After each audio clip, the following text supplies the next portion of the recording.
And I don't know if any of you, I'm sure a lot of you have read the story of Alice in Wonderland. Basically, it's about a little girl who is, listening to this boring story being told by her sister. And then she sees this white rabbit who's talking, and he's got a clock in his hand. And he's running. He's saying, I'm running late, I'm running late, I'm running late. And Alice is like so curious. She's like, oh my goodness, the talking rabbit. So she follows the white rabbit, and the white rabbit goes into this hole, and she's trying to find this white rabbit and falls right into this hole and ends up in this wonderland of things that don't make sense. And at first it's really interesting, it's exciting, and she's meeting all these new characters, and then it turns really weird and scary, and it just becomes dark and bleak, and all she wants to do is get out of there. And she starts crying, and she wants to get out of there. So I'm going to refer back to this story later, or probably regularly. So this talk is going to I'm going to go over some definitions and concepts. There is the urgent present was not supposed to be there. But so anyway, urgent present, effects of the effect, causative of the effect, the two paths of darkness, so that darkness that she's in, how to crawl out of that darkness, and then Islam's path to liberation, and then the new you. Bismillah. So dunya, if you look into the root word, is means to bring near to you. Okay, bring close to you. Tracing the Dunya Effect, I define it as a phenomenon in which you disconnect from yourself and from the present moment in order to chase an endpoint, an outcome, a result at all costs without considering Allah subhanahu wa ta'ala, the rest of the world, and other people that may be involved. And unworthiness is at the root of this, and that's why we chase, because we think if I get to this point, if I become a doctor, then I'll be valuable, I'll be important, everybody's going to respect me, everybody's going to see me as, worthy. If I, as homeschoolers, right, if I get my kids to this one place, then everyone's going to say, oh, look at what a great mother she is. We think, and I'll explain to you why this happens. Most of us think, no, that's not what we're doing. But you'll be surprised at how many of us can relate to this. And then there's this concept called expansion and contraction that's apparent all around the world, such as right, taking a deep breath in, lungs expand, and then exhaling, lungs contract.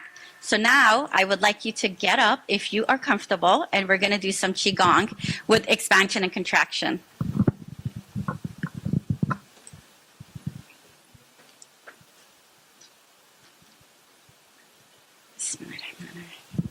Okay. So if you just stand here and put your hands right here, okay? And as you take a deep breath in, as your lungs are expanding, you're going to move your hands out this way. And then as you exhale, your hands are going to come back. Okay, so Bismillah.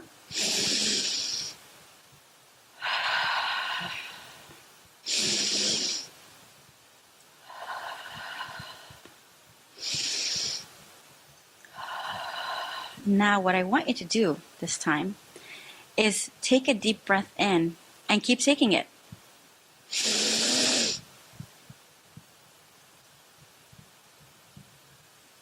Can you keep going? Some of us can for a longer period of time, but most of us, and eventually all of us, will not be able to keep that up. And yet, we feel like in this life, that's what we're supposed to do. Just keep expanding. But how unfair is that, right? You're taking in oxygen from the plants. You got to give back. This world is full of, it's based on reciprocity. You have to give back carbon dioxide. And that's not what you're doing. You just want to keep taking. And what are some examples of that? Where we take and then we don't want to, where expansion and contraction is not being followed through like the way it's supposed to. Like for instance, we have family members that just want to receive, but they're not willing to even give you a thank you, right? This is happening a lot with even ourselves. I found myself doing that many times, right? So the world is based on, the day goes into the night, right? It's expansion and contraction. And the next concept I'd like to discuss is time. Time, oh, you're welcome to sit down. Bismillah. Jazakallah.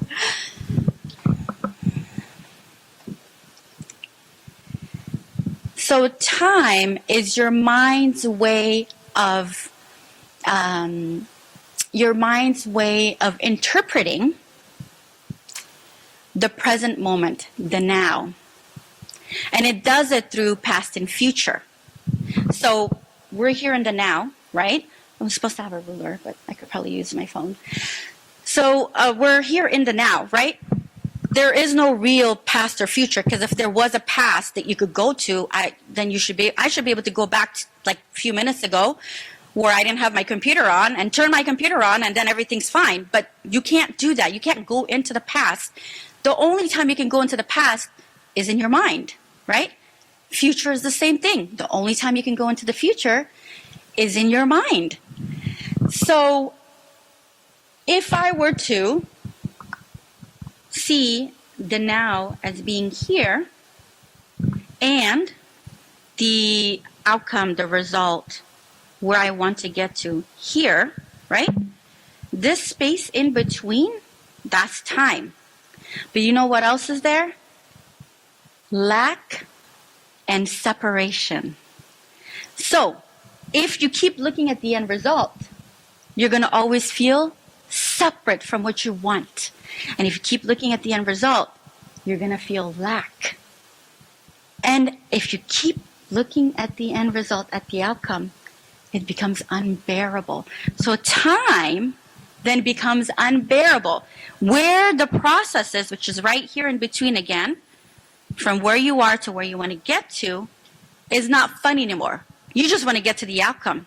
And what happens with people is they get addicted to the outcome. They get to hear, oh, I want to get married, I want to get married. They get married. Oh, this marriage is not working the way I want it to. It needs to be better, it needs to be better. Then, oh, this marriage is not working at all. I want to get divorced. And then it's like, oh, well, let's move to, and it just happens to all of us, right? And it's not just in this case, your kids. With my kids, public school's not working, homeschooling. Start homeschooling. Oh my goodness, homeschooling's not working. Okay, let's do charter schools. Charter school's not working, right? Because what I was doing was looking at the end result. And what happened to me is my body just shut down. Because I went so deep into nothing's working the way I wanted to, that it was better for me to be sleeping all the time and not witnessing the failure that I had become in my own mind, than to be awake and be like, okay, well, this didn't work. What can I do differently? And then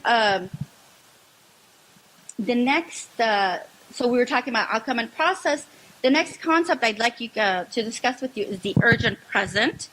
And that is a term coined by Dr. Mario Martinez, where he says that our brains set the speed of how we function in our time space based on the degree of urgency we assign to our future events.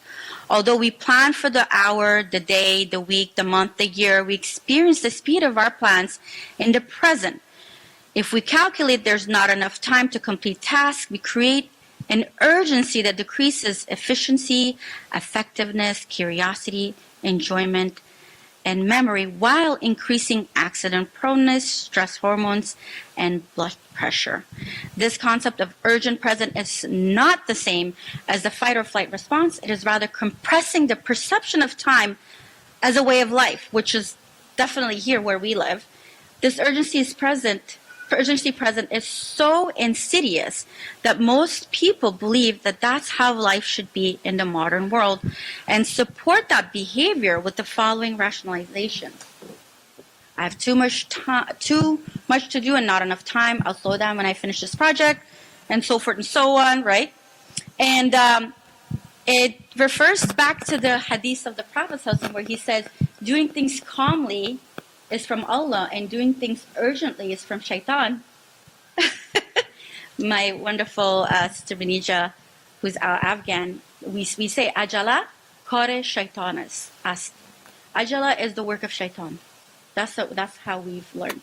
And so the chasing the dunya effect is being in the urgent present, which is really being in your head and in your mind. So the effects of the effect. Being stuck in the mind creates suffering, right? Because we were talking about the suffering in between. If you keep looking at the end result, this is all suffering. Instead of enjoying the process, enjoying your accomplishments, enjoying your children. I was not enjoying those beautiful children. I was sleeping my life away. And I was feeling like the most horrible person. And then that was the vicious cycle. I felt guilty that I was neglecting my children. I wanted to sleep more, and it was just, And so, angry, you're in pain, complaining, you're impatient. Because why are you impatient? You want to get to that end result. You feel helpless, hopeless, because if you don't consider Allah subhanahu wa ta'ala and other people involved, if you don't consider Allah subhanahu wa ta'ala, how could you get to that end goal?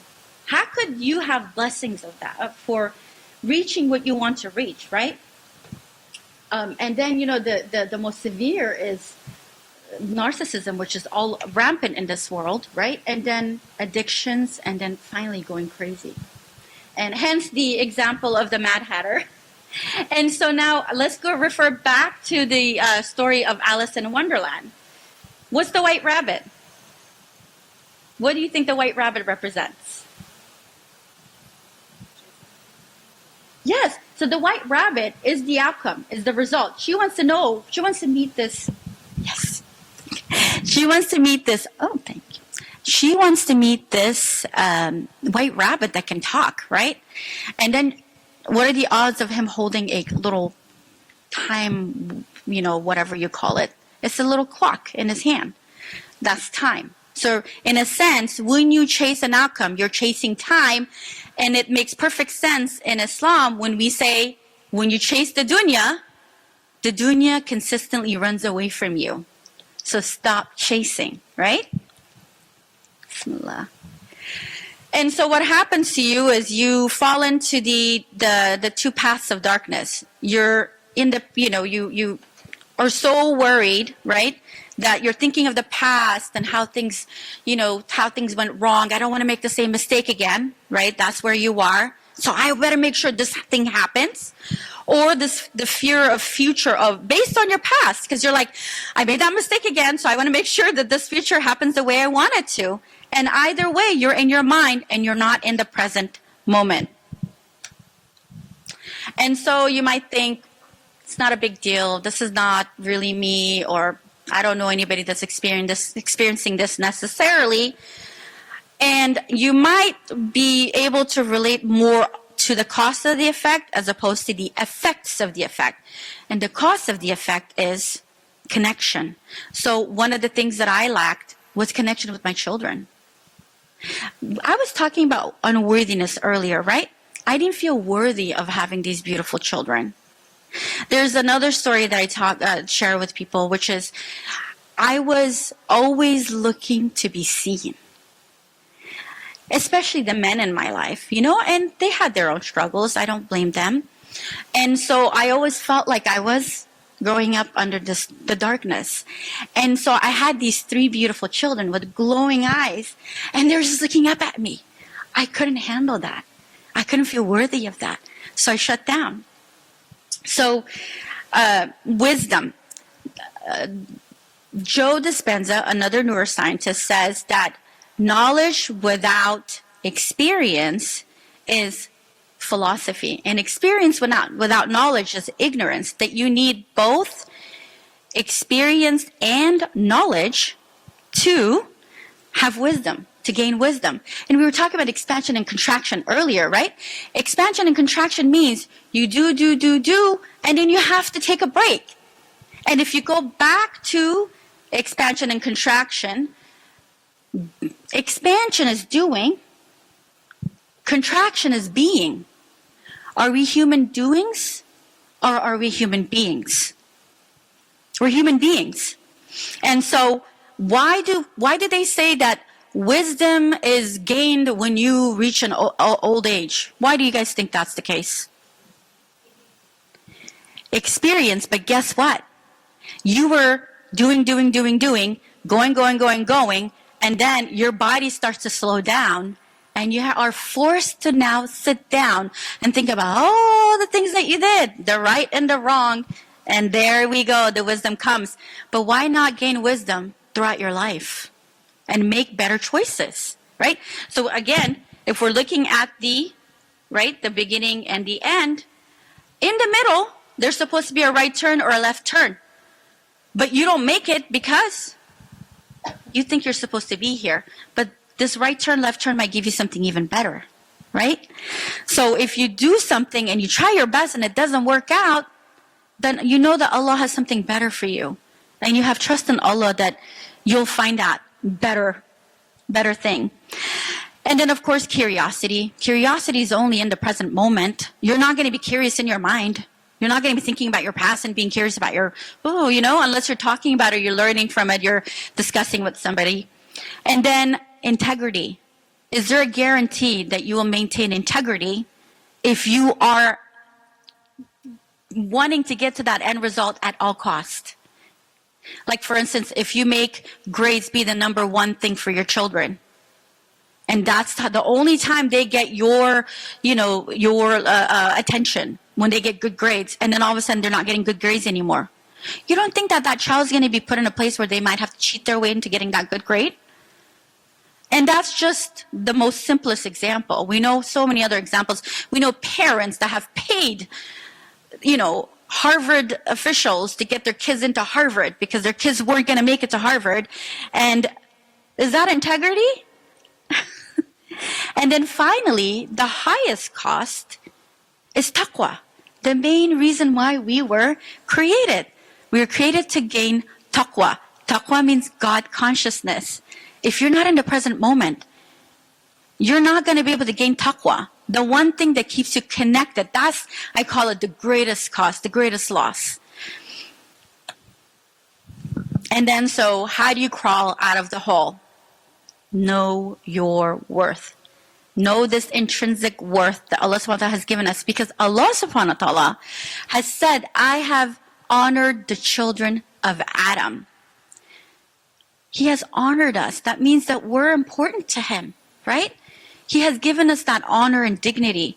So why are we throwing that away and saying, I'm not important, I'm not worthy? And that, the ayah, inna lillahi wa inna ilayhi raji'un, means that from Him we come and to Him we shall return. So we're not just worthy, we're an amana, given, entrusted unto ourselves. So like if somebody is, trusting you with their child, are you going to abuse them? Are you going to neglect them? Are you going to starve them? Or are you going to take the best care of them because they don't belong to you? You don't belong to you either. So you have to. It's important that we take care of ourselves. And then we have been given the role of a Khalifa. Every single Muslim is a Khalifa. We are supposed to first take care of ourselves and then take care of each other and then take care of this earth, right? And then the next one is trust. So when you're going from A to B, know that you have to put your tire camel, right? That's the outcome that you want, but put your trust in Allah, because Allah will have way better things for you than what you're thinking at the end. Maybe you'll get to that end exactly, but it'll be way better than you expected it to be. And you have to do it a little bit differently than the way you might have thought that you had to. Trust the process. Again, we're looking at the process. And then simple, small steps. Because there's a mechanism in your brain called the amygdala. When you make abrupt changes or extreme changes, the amygdala comes in and stops you. So for instance, if you never exercise and you start doing 2 hours of exercise, what's going to happen? Leg injury, some type of injury, right? It's not going to let you because it's unhealthy. So you have to start slow. So if that means 1 minute to just do some breathing exercise and be calm and make that a habit, because the best deeds are those done consistently. And so small, simple steps. And then, meditation, which unfortunately when we pray, right, when we do salah, our minds are always running wild. So some people actually appreciate meditation because it helps them to program their mind so that it can stop chattering so much, and then they can keep better focus when they're praying. And then embodied gratitude. So what happens is when you are doing, in a sense, you're in survival mode because you're so afraid that you're going to be found as an imposter because you don't feel worthy, that you're constantly doing, which means that you're in survival mode. And the only way you can be grateful is if you're not in survival mode. It's like, imagine a lion chasing you. If a lion's chasing you, you're not going to be like, oh, alhamdulillah, Allah, that you gave me my children and so forth and so on. You're not going to be doing that. You're going to be running away from the lion, right? So it's the same way. If you embody, as in, think of a moment that you were grateful, the birth of your children, an accomplishment that you made. And feel how that feels in your body. If we had time, we could have done that. But just give yourself that time to do that. Feel how it feels in your body, and then remember how that feels, and then take that 1 minute to feel that embodied gratitude. You're reprogramming your body and your mind to stop the chattering, and then you're also being grateful to Allah subhanahu wa ta'ala. And Allah subhanahu wa ta'ala says, if you're grateful, I'll give you more. And I feel like we're made out of 50 trillion cells. Every single cell is locked up. And when you make so basically it's constricted, but when you're grateful, it opens up. So now that you're opened up, you're able to receive more and be grateful for what you have, and then be grateful for more of what Allah subhanahu wa ta'ala gives. So that goes, we were talking about silencing the mind, and then of course Zhikr, istighfar, is unlocking every single one of those cells. I used to wonder, like, there's, I heard that istighfar, that's one dhikr that you can never do enough of. And I was like, that's so weird, Istighfar is not for Allah. Istighfar is for you to unlock every single one of those cells. And then, Hasbi Allah, so as a homeschooler, you're enough because you have Allah. You will never be enough without Allah. And then the dua of Yunus, which brings you from the darkness to light, which is La ilaha illa anta subhanaka inni kuntu min adh-dhalimin. And then, of course, Islam's path to liberation is literally what Islam teaches you, right? Your intention, the 5 pillars of Islam and so forth. And then this right here is apparent all around. This is literally 4 models put in one. Simon Sinek start with why, which is, what he says is that people don't buy what you sell, they buy why you sell it, because the why comes from the heart. So we are focused on right here. So I have heart, head, and hand. Okay? Here's the heart, here's the head, here's the hand. This is where we are, right in this middle area. That's the darkness between the what and the how, or the why. And ideally, we want to be here in a healthy way. But what happens is, if you don't see your worth, you're going to try to work your way inwards. Okay, so here's the thing. If you see your worth, you will eventually you will feel good enough and healthy enough to find your purpose, which is how you live your life in this world. And then the service is what you provide for the world, how you show up as that Khalifa in this world, right? If you do not know your worth, then what you're doing is you're working your way inwards, and it becomes inverted. The concentric circles becomes inverted, and that's never going to be fulfilling. Because you need to know your value first before you can. So what you're doing is, if I do this, then I'll feel important. If I do that, then I'll feel important. And subhanAllah, this model is in the hadith of the Prophet ﷺ. Because he says that whoever amongst you sees an evil, he must change it with his hand. If he is unable to do so, then with his tongue. And if he is unable to do so, then with his heart. And that is the weakest form of faith. And I didn't understand that. Why? Because the weakest form of faith is going to be knowing in your heart. That means your heart's not strong enough to propel you all the way out to the what? It's not strong enough because you don't see your own value. So how can you get to the end result? I'm going to finish my story. When I look in the mirror, I don't even recognize myself. Who are you? The mirror speaks back. Do you remember what Rumi says? He wrote that you are the honorable guest of Allah. This means that you must embrace your intrinsic worth. You've been like an orphan, alone and neglected. Polish the mirror of your self-perception so that you can see yourself and take care of yourself.